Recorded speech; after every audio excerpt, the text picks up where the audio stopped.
Hello everyone, welcome back to my channel. ಇವತ್ತಿನ special recipe chutney ಪುಡಿ ಮಾಡ್ತಾ ಇದ್ದೀನಿ. ಕರ್ಬೇವಿನ ಸೊಪ್ಪಿನ ಚಟ್ನಿ ಪುಡಿ ತುಂಬ ರುಚಿಯಾಗಿರುತ್ತೆ. ಇದೇ ಕರ್ಬೇವಿನ ಸೊಪ್ಪನ್ನ ಸಾಂಬಾರಲ್ಲಿ ಇಲ್ಲ ಪಲ್ಯದಲ್ಲಿ ಹಾಕಿದ್ರೆ ತೆಗೆದು ಈಚೆ ಇಟ್ಬಿಡ್ತಾರೆ. ಆದರೆ ಇದೇ ಕರ್ಬೇವಿನ ಸೊಪ್ಪಿಂದ ಚಟ್ನಿ ಪುಡಿ ಮಾಡಿ ತುಂಬ ರುಚಿಯಾಗಿರುತ್ತೆ. ದೇಹಕ್ಕೂ ಕೂಡ ತುಂಬ ಒಳ್ಳೆಯದು. ಇದು ಆ್ಯಂಟಿ ಆಕ್ಸಿಡೆಂಟ್ ಆಗಿ ಕೆಲಸ ಮಾಡುತ್ತೆ. Iron rich. ತುಂಬ ಮುಖ್ಯವಾಗಿ ಹೇಳಬೇಕಂದ್ರೆ ಕೂದಲು ಬೆಳವಣಿಗೆಗೆ ತುಂಬ ಮುಖ್ಯ. ಬನ್ನಿ ಈಗ ಸಿಂಪಲ್ ಆಗಿ ಹೇಗೆ ಮಾಡೋದು ಅಂತ ನೋಡೋಣ. ಮೊದಲಿಗೆ ಇದಕ್ಕೆ ಬೇಕಾಗಿರೋ ಇಂಗ್ರೀಡಿಯೆಂಟ್ಸ್ನೆಲ್ಲ ಡ್ರೈ ರೋಸ್ಟ್ ಮಾಡ್ಕೊಳ್ಳೋಣ.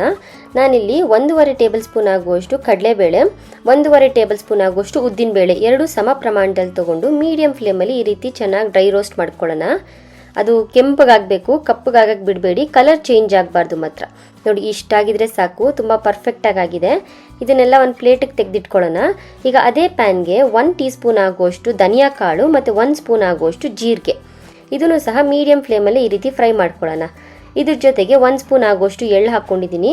ಎಳ್ಳು ಹಾಕಿದ್ಮೇಲೆ ಜಾಸ್ತಿ ಫ್ರೈ ಮಾಡೋದೆಲ್ಲ ಏನೂ ಬೇಡ. ಆ ಬಿಸಿಗೆ ಅದು ತುಂಬ ಬೇಗ ಸಿಡಿದು ಬಿಡುತ್ತೆ.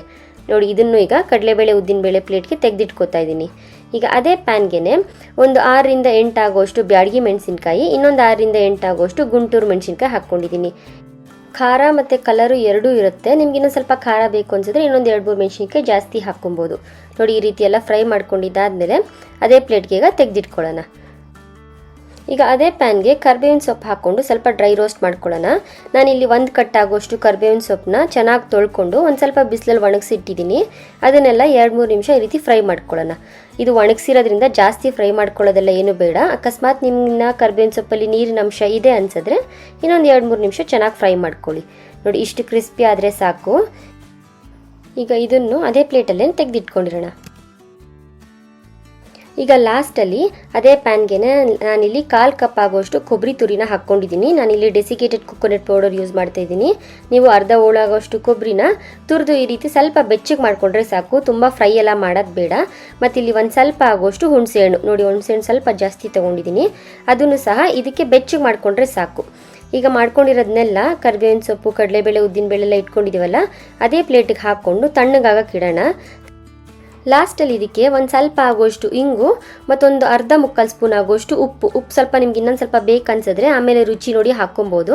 ಇದೆಲ್ಲ ತಣ್ಣಗಾದ್ಮೇಲೆ ಮಿಕ್ಸರ್ ಜಾರಿಗೆ ಹಾಕ್ಕೊಂಡು ಚೆನ್ನಾಗಿ ಪೌಡರ್ ಮಾಡ್ಕೊಂಬರೋಣ. ನೋಡಿ, ಈ ರೀತಿ ಪೌಡರ್ ಮಾಡಿಕೊಂಡ್ರೆ ಸಾಕು. ತುಂಬ ದಿವಸ ಸ್ಟೋರ್ ಮಾಡಿ ಇಟ್ಕೊಬೋದು. ಏನಿಲ್ಲ ಅಂದರೂ 6 ಮಂತ್ಸ್ ಅದನ್ನ ಆರಾಮಾಗಿ ಏರ್ ಟೈಟ್ ಕಂಟೈನರಲ್ಲಿ ಹಾಕಿ ಸ್ಟೋರ್ ಮಾಡಿ ಇಟ್ಕೊಬೋದು. ತುಂಬ ರುಚಿಯಾಗಿರುತ್ತೆ. ಬಿಸಿ ಅನ್ನದ ಜೊತೆ ಚಟ್ನಿ ಪುಡಿ ಮತ್ತು ತುಪ್ಪ ಹಾಕ್ಕೊಂಡು ತಿಂದರೆ ಸಕ್ಕತ್ತಾಗಿರುತ್ತೆ. ಹೀಗೆ ಸಿಂಪಲ್ ಅಡುಗೆ ಸೂಪರ್ ಟೇಸ್ಟ್ಗಾಗಿ ನನ್ನ ಚಾನಲ್ನ ಸಬ್ಸ್ಕ್ರೈಬ್ ಮಾಡ್ಕೊಳ್ಳೋದು ಬರಿಬೇಡಿ. See you in the next video. Thank you.